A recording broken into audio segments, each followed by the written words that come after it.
Vamos mudar de assunto, falar da economia, porque o IPCA 15, que é considerado a prévia da inflação, ficou em 0,69% em março, segundo o IBGE, o Instituto Brasileiro de Geografia e Estatística. Nesta semana nós tivemos a manutenção dos juros no Brasil e nos Estados Unidos nós tivemos aí uma agenda econômica importante, lá houve um acréscimo de 0,25 ponto percentual. E para fazermos todo esse panorama agora recebemos o economista e diretor sênior do IBMEC, o Reginaldo Nogueira. Muito bom dia, Reginaldo. Bom dia, Marcelo, bom dia a todos. Reginaldo, nós tivemos um leve recuo em relação aí ao IPCA 15 de fevereiro, mas infelizmente nós temos uma trajetória ainda de alta da inflação no país. Quando a gente olha esse IPCA 15, ele veio obviamente menor do que do mês anterior, mas é importante destacar que ele veio acima um pouco do que era esperado pelo mercado. O mercado acreditava um IPCA no mês de março, né, o 15, 0,65. Tivemos um 0,69. Mais importante do que isso é que no acumulado em 12 meses, o IPCA 15 fechou em 5,36%, né, o que é bem acima ainda da meta de inflação. E como você disse, isso vem apontando agora para uma lenta convergência da inflação para a meta. A inflação continua muito alta, mesmo com essa ligeira redução no mês de março, ela continua ainda muito desconfortável, inclusive com expectativas altas para esse ano, acima da inflação, acima da meta desse ano e do próximo, e tudo isso é nesse contexto que temos tido um Banco Central trabalhando aí de maneira muito rígida, muito condizente, com um objetivo de alcance da meta, que se não em 2023, que se mostra muito difícil, pelo menos a partir de 2024. Reginaldo, agora a pergunta do nosso comentarista Diogo Schelp. Bom dia. Esses dados do IPCA 15 podem refletir de alguma forma também a reoneração dos impostos federais sobre os combustíveis que foi adotada recentemente pelo governo?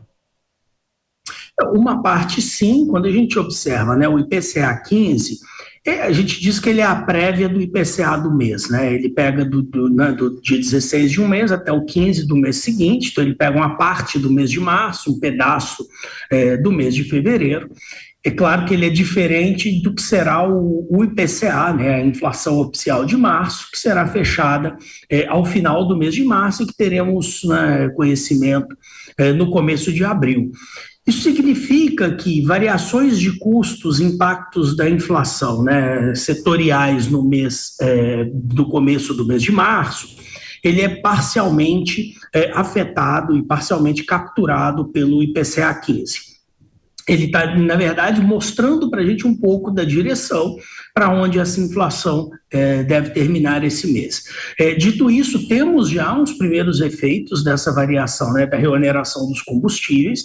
Isso tem um impacto sobre o preço de transportes, de gasolina, que é uma parte importante do orçamento familiar, da cesta de consumo das famílias, mas o efeito ele ainda não é completo, porque uma parte importante do efeito, quando temos lá variações de preço de combustíveis e de transportes, não é imediata e exclusiva no preço desse setor, desses itens, mas uma parte disso vem aos poucos, com efeito sobre frete, sobre repasses para outros produtos. Isso a gente acaba vendo aos poucos, Mas isso é importante dizer que está já, inclusive, dentro das previsões do Banco Central, até na sua decisão de juros que ele já tomou ao longo dessa semana, Ele já tem avaliado, de certa maneira, os impactos dessa reoneração e de outros produtos bem administrados, o impacto que isso deve ter sobre o IPCA final em 2023. Reginaldo, o Banco Central virou de fato aí, a princípio, o bode expiatório do governo em relação à economia. E o fato do Banco Central demonstrar firmeza no seu posicionamento nessa semana, como o senhor colocou, até que ponto o mercado, então, ele percebe que política é uma coisa e ciência econômica é outra e o Banco Central está fazendo a parte dele? Nós temos agora, Marcelo, algo que o Brasil não tinha, né, que é uma mudança institucional importante, que é o Banco Central Independente, né, que foi o projeto de lei aprovado no final no último ano do governo anterior.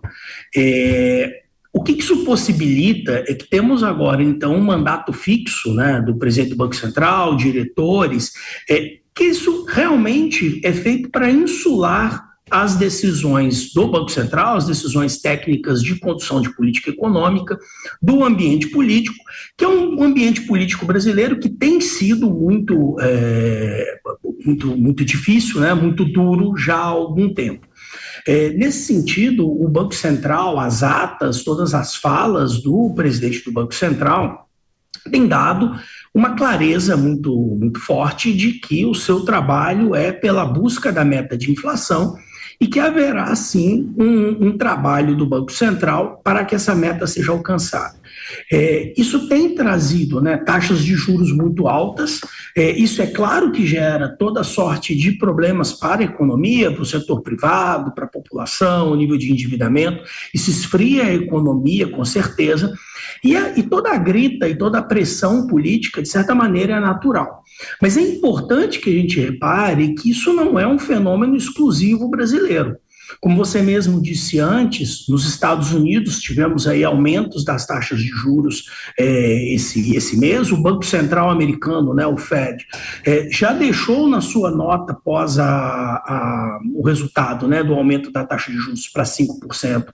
Ele já deixou mais ou menos contratado um novo aumento para a próxima reunião, quer dizer, o ciclo de aperto monetário nos Estados Unidos não terminou. Isso tem acontecido no mundo inteiro, né? Então temos um ambiente global inflacionário importante. Todos os bancos centrais ao redor do mundo estão atuando com relação a isso. E o Banco Central brasileiro não tem sido diferente. Então, do ponto de vista técnico, nós temos aí justificativas para esse trabalho. É algo duro, é algo que tem gerado pressão, mas que é compreendido, né, por mercados, economistas, como algo que, dado o cenário inflacionário, expectativas de inflação e ambiente internacional, não teria como ser diferente. Diogo Schelp. O que falta o governo fazer para cumprir com a sua parte, para compensar essa falta de desenvolvimento, né, esse crescimento econômico patinando no Brasil? Já que, como a gente falou, como o Marcelo comentou, tem sido atribuído ao Banco Central esse papel de bode expiatório, mas o que falta o governo fazer? Acredito que nesse momento o grande debate, o grande apoio que o governo poderia dar ao Banco Central, inclusive no combate à inflação e à economia como um todo, no resgate ao investimento e à confiança do setor privado, era finalmente definir o novo marco fiscal. Eu acho que temos aí uma situação que vem desde a PEC da transição do ano passado, né, do final do ano passado, que trouxe uma insegurança fiscal muito grande, um ambiente aí em que existe, né, temos aí uma situação de dívida pública muito alta, crescimento do déficit, inclusive discussões dentro do governo que tem vindo à tona sobre qual será o tamanho do déficit esse ano, né? E é importante que isso tenha clareza. Eu acho que quanto antes o governo apresentar o novo marco fiscal, né, o novo arcabouço fiscal, que deve aí substituir a PEC do teto dos gastos, né, ainda do governo Temer, que foi basicamente ali, né, sepultada com a PEC da transição do ano passado. Então é importante que a gente tenha essa clareza, uma resposta firme do governo, né, apresentada pelo Ministério da Fazenda, com apoio político relevante, mostrando qual será, na verdade, esse caminho de controle do déficit e de controle do gasto público e da dívida brasileira nos próximos anos. Acho que essa é a prioridade de política econômica no momento. Reginaldo Nogueira, economista e diretor sênior do IBMEC, muito obrigado pela sua participação aqui na programação da Jovem Pan. Reginaldo. Muito obrigado, agradeço.